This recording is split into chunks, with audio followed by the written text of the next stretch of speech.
pour yéen lan moo indi coowal ñi ngi répatrier suñu doom yi di leen jële Espagne yabaat leen ci avion di leen indiwaat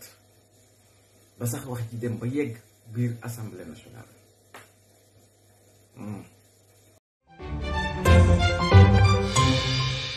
salaamaaleykum Sénégal na ngeen def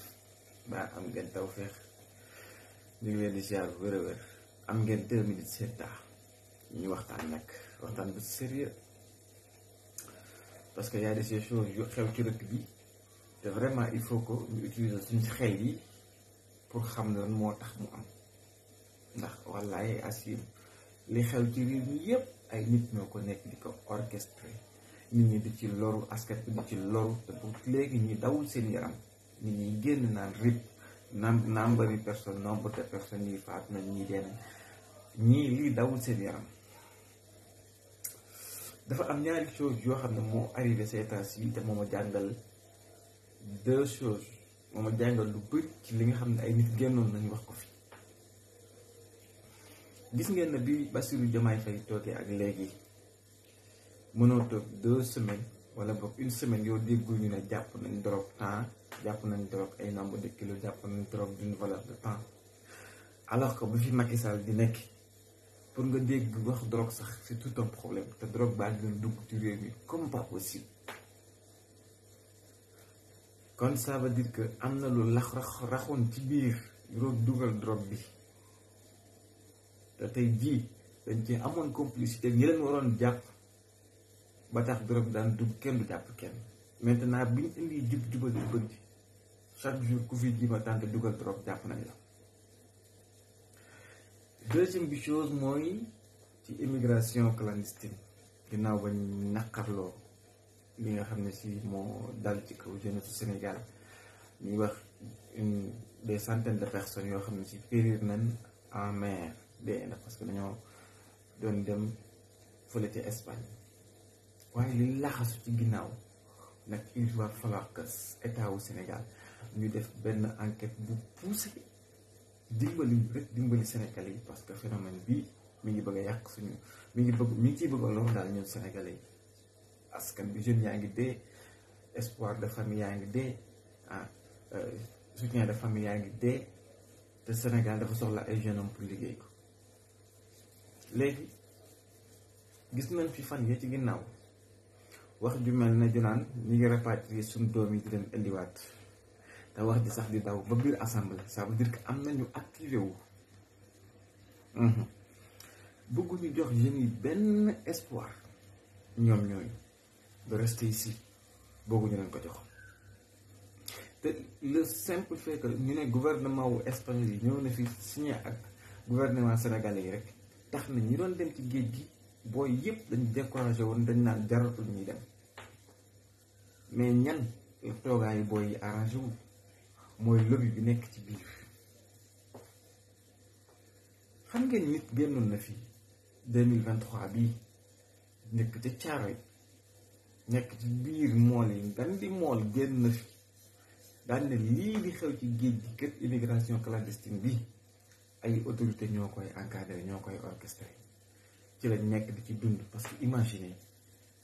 benn nit bu ne 500 000 par exemple nga yeb 200 personnes loolu c'est quoi benn nit bu ne 500 000 10 personnes yi rek di 5 millions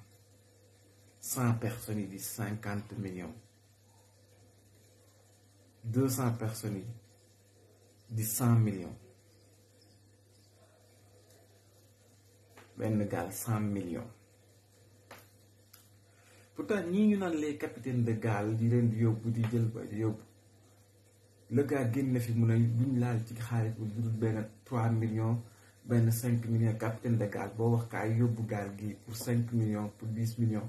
du ko gëmee day fecc bay wëndaal. mais lan moo xew ces temps-ci affaire bi gën na takkarnaase ñi koy orchestré ba ñu nekkee ci gouvernement bi sax soxlu ngoon benn poste parce que li ñu doon am ci gaal yi gëm naa ne amul benn politicien bu ko mënoon am ci biir ci gouvernement wu Macky Sall bi donc ñooñu gaal yi arrêté amul benn yoon bu mu leen arrangé te nekk c'est benn lobby la benn chaîne la boo xam ne dafa profond, le mal est tellement profond. Parce que imaginez ba gaal yi ba Bassirou Diomaye Faye toogee ci jiitu réew ba léegi gaal yëpp Saint-Louis lañ leen di arrêté ñaata gaal ngay dégg naan arrêté nañ gaal bu defoon 200 personnes arrêté nañ gaal bu defoon 150 bu defoon 70 bu defoon 67 ay Mauritanie ay Sénégalais ay nangam y en a plein boobu ba léegi ñu ngi koy dégg. c'est-à-dire gaal yi leen doon tax ba ñuy doom Saint-Louis di dem di continuer bañ naan ci jamonoy Macky Sall gaal gi yegg na Tenerife bi gouvernement espagnol ba kañ ngeen ko dégg loolu yàgg na. je pense que gouvernement Bassirou Diomaye Faye ba mu toogee ba léegi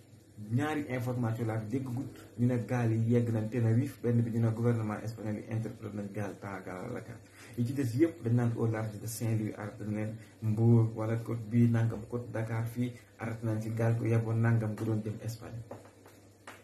c'est-à-dire ñi nga xam ne ñoo doon orchestre yëf yi nekk lobby bi moo ñi doon def lii di contrôle de saytu bi ci géej gi ci côte Sénégal yi pour arrêter ñi def ci gaal gi ñoo lëkkaloo woon benn lobby bi la benn groupe de malfaiteurs benn groupe de personnes bi nga xam ne yu seen yoon nekkul ci askan bi di dee wala ñuy nekk toujours en deuil.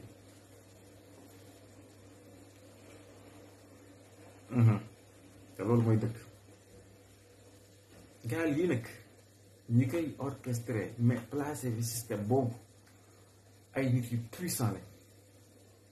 ba nga xam ne bañ demee ba gis nañ gouvernement wu Espagne ñëw na fi sax ñu xam ne seen intérêt menacé wu na coow nañ coow li ba mu yóbbu ko ba activé ko ba biir assemblée nationale pour wax jeunes yi ne leen bu leen découragé que mën ngeen continuer di dem te nan la ñuy def li waa ji expliqué tey jii pour convaincre booy ñu dem ay nit la ñuy placé ay guetteur lañ ko defuma dañuy dem ci groupe ñuy def yor jakarta yi waxtaan ñoom dañuy gis kenn kooku mooy ñëw beneen nit xam nga moom la ñuy fay mu ñëw taxaw waaye sama gars yi waaye bërki démb de sama ñaari copain laa wax nii ñoo yóbbu gaal ba biir Espagne tout escale bi fenn je pense 6 jours lañu am man bi rassuré booy tellement di leen gëmloon c'est toujours possible di leen wax loo ne waa affaire bi moom je pense que xam yoon bi la rek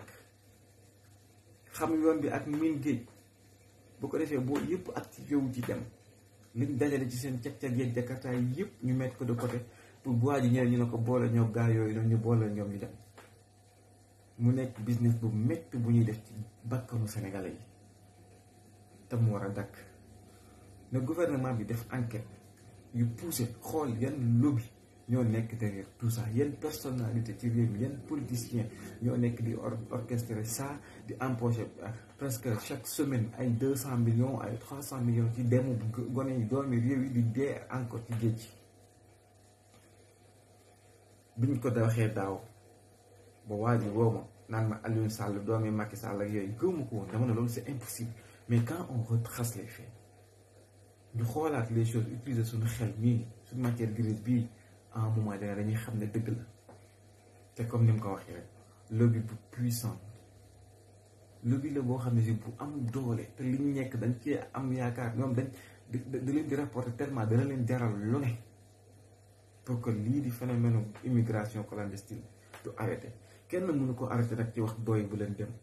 kenn mënu ko arrêté ci xam nga lii dëgg mooy def pousse enquête bi poussé xool ñi nga xam ne si ñoo war a saytu géej gi te saytu wuñ ko ñiy bàyyi booy ñuy dem te xam ne ñi ngi dem ñi leen di autoriser ñuy dem ñiy defar gaal yi ñiy samp gaal yi ak ñi nga xam ne si ñooy nekk di def li nga xam la prospection au niveau du terrain di convaincre les jeunes là bu ñu def di gaal yi lii buñ ko deful phénomène bi du arrêté te ci dee la ñuy dëkk ba faw mooy li dal ci drogue bi mën na am ci gaal yi ñuy dàppee drogue en ce moment c'est incroyable noonu la ñu war a def ba jàpp ñi xam ne ñoo nekk derrière ce phénomène d'immigration clandestine. Asalaamaaleykum wa rahmatullah.